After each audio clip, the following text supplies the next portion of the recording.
آئے گا۔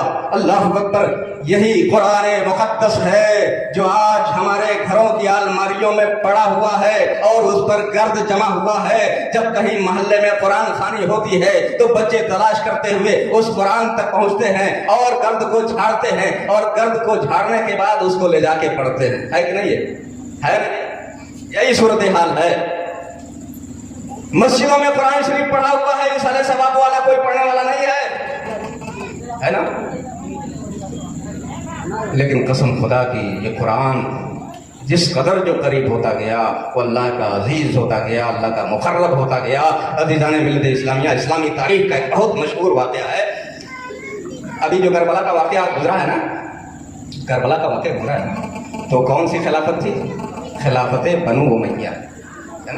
حضرت امیر معاویہ کا لڑکا کون تھا؟ یزید۔ حضرت امیر معاویہ رضی اللہ تعالیٰ عنہ جو صحابی تھے، کاتب وحی تھے، ان کا بیٹا یزید۔ یہ خلافت چلی ہے تقریباً 100 سال۔ کتنے دن تک؟ 100 سال تک۔ 100 سال کے بعد یہ خاندان، اس خاندان سے خلافت چھین لی، اور پھر خلافت کس کے حق میں آئی ہے؟ کس کے حصے میں؟ بنو عباس کی۔ اس کے بنو عباس خلیفہ بنے ہیں، اور بنو عباس جب خلیفہ بنے ہیں تو اس خاندان میں ایسے ایسے حکمراں پیدا ہوئے، ایسے ایسے بادشاہ پیدا ہوئے کہ اگر کہیں بادل لگا ہے اور بارش نہیں ہوئی ہے تو اس بادشاہ نے اس بادل کو حکم دیا ہے، اے بادل تو برستا نہیں ہے، اگر نہیں برسے گا تو جہاں چاہے برس، جہاں بھی برسے گا تیرے پانی سے جو پیداوار ہوگا، جو غلہ پیدا ہوگا، اس کا ٹیکس ہمارے دربار پہ آئے گا، چاہے جہاں برس، یہاں برس یا وہاں برس، تمہارے پانی سے جو غلہ پیدا ہوگا اس کا ٹیکس اور اس کی زکات ہمارے پاس۔ کس نے کہا تھا؟ بنو عباس کے خلفاء نے۔ اور آگے بڑھیے، اس کے بعد 500 سال بنو عباس نے حکومت کیا ہے پوری دنیا کے مسلمانوں پر، پوری اسلامی دنیا پر۔ بنو عباس کے بعد ایک تیسرا خاندان پیدا ہوتا ہے، وہ خاندان کون سا ہے؟ خاندان بنو عثمان۔ خاندان بنو عثمان، عثمانی خلافت، اور اس خاندان نے بھی 500 برس تک پورے عالم اسلام پر خلافت کی ہے، حکومت کی ہے، اور یہ حکومت کب تک چلی ہے؟ 1924 تک۔ کب تک چلی ہے؟ 1924 تک۔ اور اس کے بعد خلافت ٹوٹ گئی۔ خلافت کیا ہے؟ ٹوٹ گئی ہے۔ میں اس تاریخی پس منظر میں جو بات بتانا چاہتا ہوں وہاں لانے کے لیے میں نے یہ تمہید باندھی ہے۔ اب غور کریں، تھوڑا ذہن کو حاضر کریں، توجہ دیں۔ عثمانی خاندان کو اسلام کی خلافت، اسلام کی بادشاہی اور حکومت کیسے ملی ہے، اس کو میں بتانا چاہتا ہوں۔ جو عثمان تھے یہ تو ایک عام آدمی تھے، جیسے ہم ہیں، آپ ہیں، ایک عام آدمی تھے اور ان پڑھ تھے، یعنی قرآن کو پڑھنا نہیں جانتے تھے۔ انہوں نے ایک سفر شروع کیا، کہیں جانا تھا ان کو، سفر شروع کیا۔ اس زمانے میں 10 کلومیٹر، 20 کلومیٹر، 50 کلومیٹر پر مسافر خانے بنائے جاتے تھے۔ مسافروں کے لیے مسافر خانے بنائے جاتے تھے، جہاں نہانے کا، استنجا خانے کا اور کھانے پینے کا سرکاری انتظام ہوتا تھا۔ بات سمجھ میں آ رہی نہیں آ رہی؟ انتظام ہوتا تھا۔ بادشاہ عثمان جو ہے گئے، کئی منزلیں طے کرنے کے بعد جب ایک مسافر خانے میں پہنچے تو وہاں پر، ارے پہلے سواری کس کی ہوتی تھی؟ گھوڑے کی ہوتی تھی، اونٹ کی ہوتی تھی، یہی سواری کا انتظام تھا۔ سواری سوار ہونے کے بعد، سفر کرنے کے بعد پورا جسم جو ہے گرد سے ہٹ جاتا تھا، بھر جاتا تھا، کپڑے گرد آلود ہو جاتے تھے۔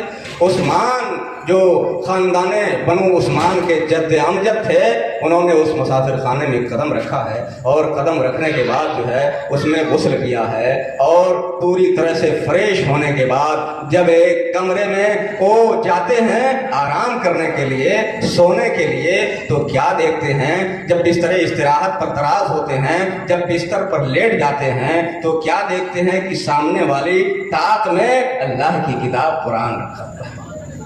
کیا دیکھا؟ اللہ کی کتاب قرآن رکھا ہوا ہے۔ اس مرد مومن کی ایمانی غیرت بیدار ہوتی ہے، ایمان کا جذبہ جاگ جاتا ہے، اس بندے کے اندر یہ تصور پیدا ہوتا ہے، عثمان ایسے گھر میں ہے جس گھر میں اللہ کی کتاب رکھی ہوئی ہے۔ اللہ کی کتاب رہتے ہوئے تو آرام کیسے کرے گا؟ تیرے لیے کیسے گوارا ہے کہ اللہ کی کتاب تمہارے سامنے رکھی ہوئی ہے، تو کیسے سوئے گا؟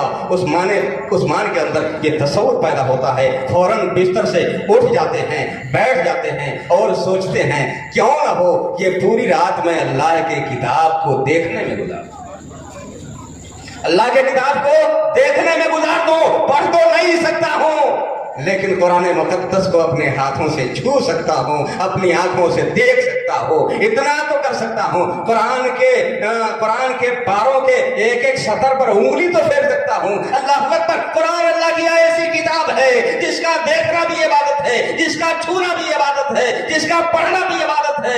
اگر نہیں پڑھنا آتا ہے تو قرآن کے سطروں پر اپنی انگلیاں پھیر دینا یہ بھی عبادت ہے۔ عثمان بیدار ہوتے ہیں، جگ جاتے ہیں، تیار ہو کے وضو کر کے فارغ ہوتے ہیں اور نہایت ہی عقیدت کے ساتھ، اس محبت کے ساتھ، اس تصور کے ساتھ یہ اللہ کا کلام ہے، یہ اللہ کا کلام ہے جو آج سے 1450 سال پہلے نبی آخر الزمان محمد رسول اللہ پر اس تصور کے ساتھ کہ اس کو لانے والا کوئی انسان نہیں، فرشتوں کا سردار جبریل امین ہے جو تمام گناہوں سے پاک ہے، صاف ہے، اس تصور کے ساتھ قرآن مقدس کو اپنے ہاتھوں میں قرآن مقدس کو اپنے ہاتھوں میں لیتے ہیں اور ہاتھوں میں لینے کے بعد اس کو مچل کے دیکھتے ہیں، مچل کے دیکھتے ہیں، مچل کے دیکھنے کے بعد اس کے اوراق کو کھولتے ہیں، اوراق کو کھولنے کے بعد اس کو چومتے ہیں، اس کو سینے سے لگاتے ہیں، اس کو آنکھوں سے لگاتے ہیں، اسی محبت کے ساتھ قرآن کے ورق کو پلٹتے ہیں اور پھر جو اس کی سطریں ہیں، جو اس کی لائنیں ہیں، لائنوں پر اپنی انگلیاں پھیر دیتے ہیں اس تصور کے ساتھ کہ اے پروردگارا، اگرچہ یہ بندہ قرآن کی تلاوت کرنا نہیں جانتا ہے لیکن تیرے کلام کے ایک ایک سطر پر انگلیاں تو پھیر سکتا ہے، اس تصور کے ساتھ انگلیاں پھیرتے ہوئے پوری رات اسی عمل میں گزار دیا ہے، پوری رات اسی عبادت میں گزار دیا ہے، اور جب صبح ہوئی ہے، صبح ہونے کو قریب ہے تو حضرت عثمان پر ہلکا سا نیند کا جھونکا